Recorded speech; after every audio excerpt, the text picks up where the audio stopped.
Hello दोस्तों, आज stock prediction में आपका स्वागत है। नक्षत्र ज्योतिष, कृष्णमूर्ति ज्योतिष, अष्टक वर्ग, न्यूमरोलॉजी, इन सभी शास्त्रों का यूज़ करके आने वाले दिन का मैं प्रेडिक्शन बोलता हूँ। आने वाला दिन कौन सा है? 16 अगस्त 2023 यानी बुधवार का दिन। कल 15 तारीख को स्वतंत्रता दिन के उपलब्ध में छुट्टी है दोस्तों स्टॉक मार्केट को, लेकिन 16 तारीख को ओपन है मार्केट। कुछ लोग असमंजस में पड़ गए हैं कि 16 तारीख को भी छुट्टी है क्या। 16 तारीख को छुट्टी नहीं है दोस्तों, 16 तारीख को चालू है मार्केट।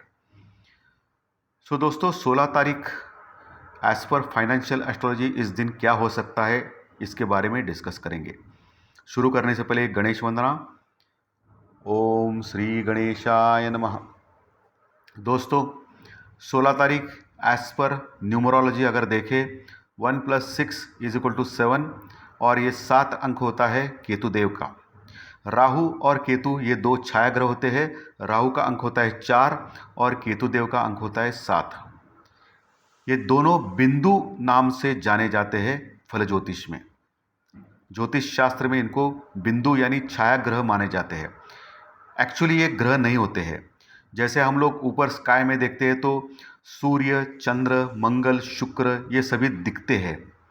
कुछ स्टार्स दिखते नहीं लेकिन दूरबीन से दिख सकते हैं। ये राहु और केतु दिखेंगे नहीं आपको। ये बिंदु है दोस्तों, छाया ग्रह, और इनका इम्पोर्टेंस बहुत ही माना जाता है फल ज्योतिष में, एस्ट्रोलॉजी में या फाइनेंशियल एस्ट्रोलॉजी में। तो 7 अंक केतु देव का है, और केतु देव जो होते हैं वो अनएक्सपेक्टेड थिंग्स के लिए जाने जाते हैं।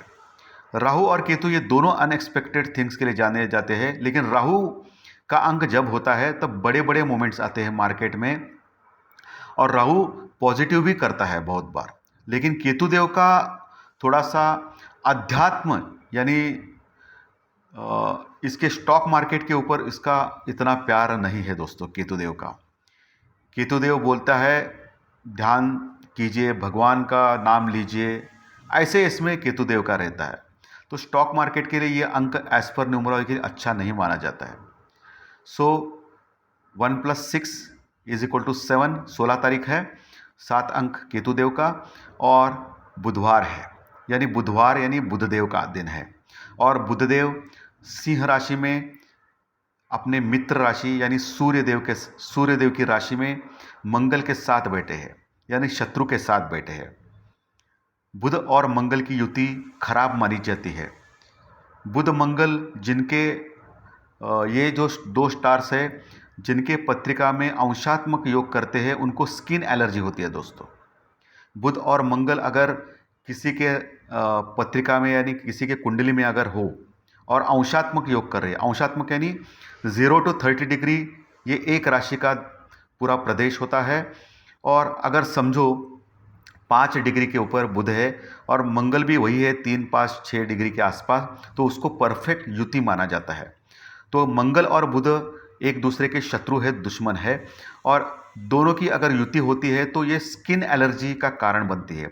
जिनको स्किन डिजीज होती है, ओके, यानी त्वचा रोग, तो ये मंगल बुध एक साथ खराब माना जाता है। बट एक अच्छी बात है, सिंह राशि इन दोनों की मित्र राशि है। मंगल की भी मित्र है सूर्यदेव यानी सिंह राशि के स्वामी, और बुधदेव के तो परम मित्र है सूर्यदेव। लेकिन अगर सुबह 9:15 बजे अगर आप देखेंगे एज पर कृष्णमूर्ति ज्योतिष निर्यन भावचलित अगर पत्रिका देखेंगे, अभी निर्यन भावचलित मैं हमेशा क्यों बोलता हूं, सामान्य जो लग्न कुंडली होती है वो अलग होती है, और केपी चार्ट के अनुसार जो निर्यन भावचलित होता है वो अलग होता है। ये भावचलित के ऊपर होता है दोस्तों, भावों के ऊपर ज़्यादा इसके ऊपर ध्यान रखा गया है। सो इसलिए ये इम्पोर्टेंट श्रेष्ठ मानी गई है। तो सुबह 9:15 बजे अगर आपने केपी चार्ट निकाला, कृष्णमूर्ति ज्योतिष के निर्यन भावचलित निकाला, तो कन्या लग्न यानी बुधदेव जो लग्न के स्वामी है उनकी कुंडली आएगी। तो कन्या लग्न का स्वामी जो बुधदेव है वो सिंह राशि में शत्रु के साथ बैठा है, लेकिन मित्र राशि में बैठा है, यानी अपने स्वयं स्थान से 12th हाउस में बैठा है। जो भी ग्रह अपने स्वयं स्थान से 6ठे, 8वें और 12वें घरों में बैठते हैं वो खराब फल देते हैं दोस्तों। यानी लग्न भाव जो होता है वो आपका शरीर, आपका स्वभाव, इसके ऊपर डिपेंड है। सो लग्न भाव का स्वामी अगर छठे, आठवें और 12वें घरों में बैठता है तो ये घर घर का हानि करता है, उस घर का हानि करता है दोस्तों। लग्न भाव यानी प्रथम भाव, लग्न भाव यानी बहुत सारे लोगों को मैरिज लगा रहेगा, लेकिन मैरिज नहीं है। लग्न भाव यानी प्रथम भाव, द्वितीय भाव यानी धन भाव, तृतीय भाव इसके ऊपर रिलेटिव्स, छोटी यात्राएं, ये सब कुछ देखा जाता है। या आप जो आर्ट्स, जो कला में माहिर है, उसका देखा जाता है। चतुर्थ भाव जो होता है वो आपकी स्थावर स्टेट, आप कौन से घर में रहते हैं, आपकी माता का सुख, या चंद्रमा का जो भी रहता है वो भी चतुर्थ भाव में देखा जाता है। पंचम भाव जो होता है, पांचवा भाव, वो आपकी संतति को देखा जाता है, या आपके पुनर्जन्म के, पूर्व जन्म के पुण्य का कारक होता है पंचम भाव। और जो भाग्य भाव बोलते हैं यानी नवम भाव, वो आपके इस जन्म के कारक होता है दोस्तों। और पंचम भाव पुराने जन्म के, यानी इसके पहले के जन्म का कारक होता है। छठा भाव जो होता है वो शत्रु स्थान होता है, या रोग स्थान बोलते हैं इसको, यानी इसके ऊपर आपके जो रोग जो होते हैं आपके लाइफ में, उसका ध्यान करना पड़ता है। सप्तम भाव जो होता है वो भार्या स्थान होता है आपका, यानी बीवी का स्थान। कभी कभी जो लग्न का स्वामी अगर सप्तम भाव में बैठता है तो बहुत बार देखा गया है कि वो जो पति है वो पत्नी के मुट्ठी में होता है, या सप्तम भाव का स्वामी लग्न भाव में होता है तो बहुत बार देखा गया है कि पत्नी जो होती है वो पति के मुट्ठी में होती है। लेकिन ये 100% मामला नहीं होता है। इसमें सप्तमेश और लग्नेश के जो बलाबल भी देखने पड़ते हैं, कौन से राशि में है, कौन सा योग कर रहे हैं, उनके नवमोश कुंडली में क्या योग है, ये सब कुछ देखना पड़ता है। अष्टम भाव मृत्यु भाव होता है, लेकिन अनपेक्षित धन भाव भी होता है दोस्तों, बहुत ही इंपॉर्टेंट भाव है। नवम भाव भाग्य भाव है। दशम भाव कर्म स्थान यानी आपकी नौकरी का स्थान है, आपके पिता का स्थान है। 11वां स्थान यानी लाभ भाव, ये आपके मित्र का स्थान है और आपके लाइफ में जो लाभ मिलते हैं उसका स्थान है। और 12th भाव जो अभी मैं बोल रहा हूँ, कन्या लग्न का स्वामी बुध 12th भाव में, यानी व्यय भाव बोलते हैं। व्यय स्थान यानी धननाश का स्थान, यानी नाश भाव है दोस्तों, यानी नाश का स्थान, यानी आपका जो पैसा है वो जाता है ज़्यादा। और व्यय भाव में अगर होता है, व्यय भाव इसका भी प्रतीक होता है कि आपके जो फॉरेन टूर्स है, यानी विदेश में जो लोग रहते हैं, अगर लग्न भाव का स्वामी व्यय भाव में रहेगा, स्ट्रांग रहेगा, तो वो आदमी फॉरेन कंट्री में रहने के बाद आगे जाता है। ओके, और इसको मोक्ष स्थान भी बोलते हैं। तो कन्या लग्न जो है अभी कृष्णमूर्ति के अनुसार, कृष्णमूर्ति ज्योतिष के अनुसार, वो 12th भाव में कन्या लग्न का स्वामी ये खराब माना गया है, और शत्रु के साथ बैठा है, ये भी खराब है, निगेटिव है। एज पर न्यूमरोलॉजी बुध और केतु ठीक ठाक है। अगर आपने देखा चंद्रमा का स्थान, तो चंद्रमा कर्क राशि में है, खुद के राशि में दोस्तों, यानी यहाँ देखा जाए तो कन्या लग्न से, यानी कन्या जो प्रथम भाव है वहाँ से 11th भाव में, यानी 11वें भाव में कर्क राशि आती है, वहाँ चंद्रमा बैठे हैं खुद के राशि में। बट उनका जो नक्षत्र है वो आश्लेषा नक्षत्र है, और आश्लेषा नक्षत्र का स्वामी कौन होता है? बुधदेव, और बुधदेव शत्रु के साथ बैठे हैं। ओके, और कर्क राशि से वो दूसरे स्थान में बैठे हैं, और बुधदेव से 12th भाव में चंद्रमा बैठा, ये खराब है दोस्तों, ये खराब है।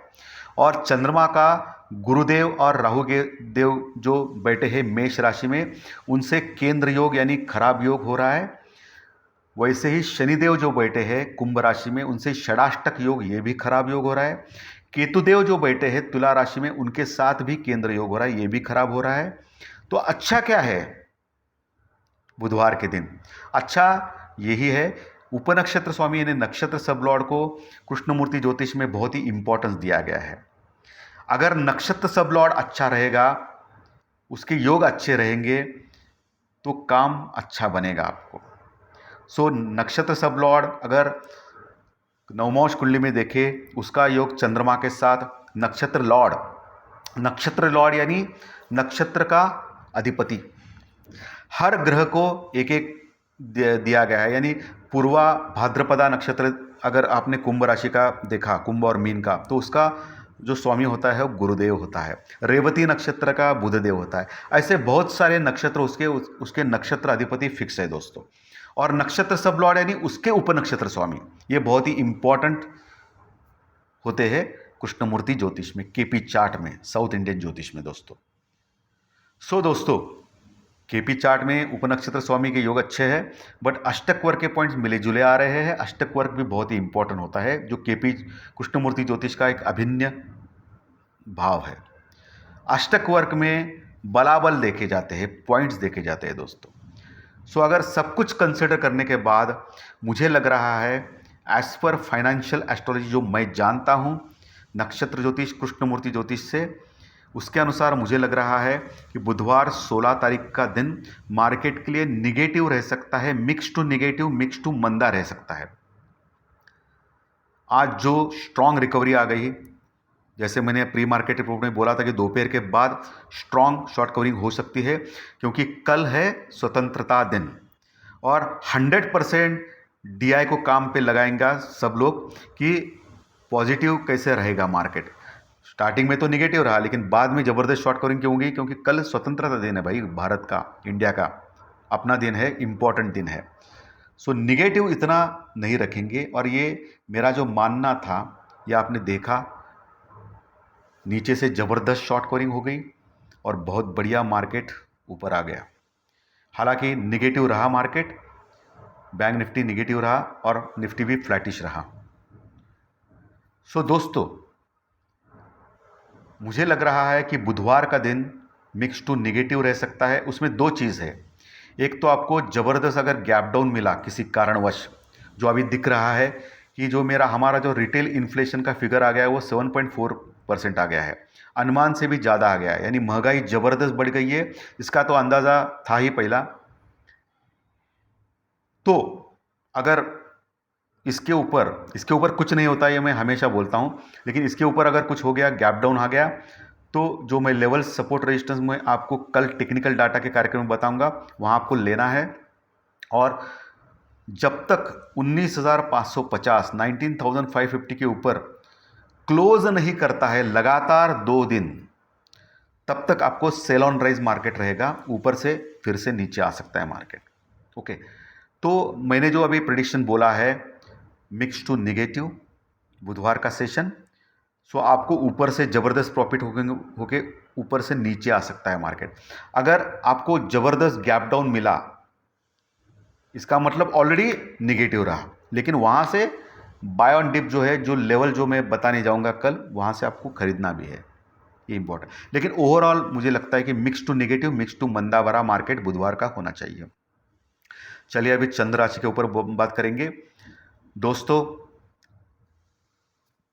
मेष राशि को अच्छा जा सकता है, वृषभ को अच्छा जा सकता है, मिथुन को खराब जा सकता है, कर्क को अच्छा जा सकता है, सिंह को खराब जा सकता है, कन्या को मिक्स जा सकता है, तुला को खराब जा सकता है, वृश्चिक को अच्छा जा सकता है, धनु को अच्छा जा सकता है, मकर को खराब जा सकता है, कुंभ को खराब जा सकता है, मीन को अच्छा जा सकता है। ये चंद्र राशि के रिजल्ट मैंने बोले, अंकशास्त्र, न्यूमरोलॉजी और डेट ऑफ बर्थ के ऊपर मैं बोलूँगा अभी, डेट ऑफ बर्थ के ऊपर, यानी आपकी जो डेट ऑफ बर्थ है उसके ऊपर। दोस्तों, जिनकी डेट ऑफ बर्थ 1, 10, 19 और 28 रहेगी, उनको खराब जा सकता है। जिनकी डेट ऑफ बर्थ 2, 11, 20, 29 अच्छा। जिनकी डेट ऑफ बर्थ 3, 12, 21, 30 मिक्स। 4, 13, 22, 31 खराब। 5, 14, 23 अच्छा। 6, 15, 24 अच्छा। 7, 16, 25 अच्छा। 8, 17, 26 अच्छा। 9, 18, 27 खराब। अच्छे रिजल्ट्स के लिए दोनों मिक्स देखना है, और आपको मालूम है दोनों अच्छे तो अच्छा, दोनों खराब है तो खराब, एक अच्छा है खराब है तो मिक्स जा सकता है। दोस्तों, मैंने क्लियरली सब कुछ बता दिया है आपको। डिस्क्लेमर भी सुनना इंपॉर्टेंट है। एज पर डिस्क्लेमर, ये एजुकेशनल चैनल है, इसके तहत जो भी मैं बोल रहा हूँ ये मेरी पर्सनल राय है, मेरी खुद की राय है। आपके प्रॉफिट या लॉस, लाभ या हानि के लिए मैं और मेरा चैनल जिम्मेदार नहीं रहेंगे, रिस्पॉन्सिबल नहीं रहेंगे, ये नोट करके रखिए।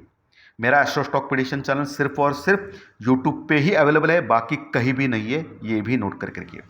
दोस्तों, आज्ञा दीजिए। आज का विश्लेषण अच्छा लगा तो लाइक का बटन बनता है, मैसेज बॉक्स में, कमेंट बॉक्स में ज़रूर कमेंट लिखिए, और जो नए दर्शक पहली बार चैनल देख रहे हैं वो सब्सक्राइब का बटन ज़रूर दबाएं, ताकि आपको हर दिन के 3 वीडियोस ज़रूर देखने मिलेंगे। तो धन्यवाद, थैंक यू वेरी मच। फिर मिलेंगे कल टेक्निकल डाटा के कार्यक्रम में। Thank you very much. और स्वतंत्रता दिन के लिए आपको लाखों करोड़ों बधाइयाँ।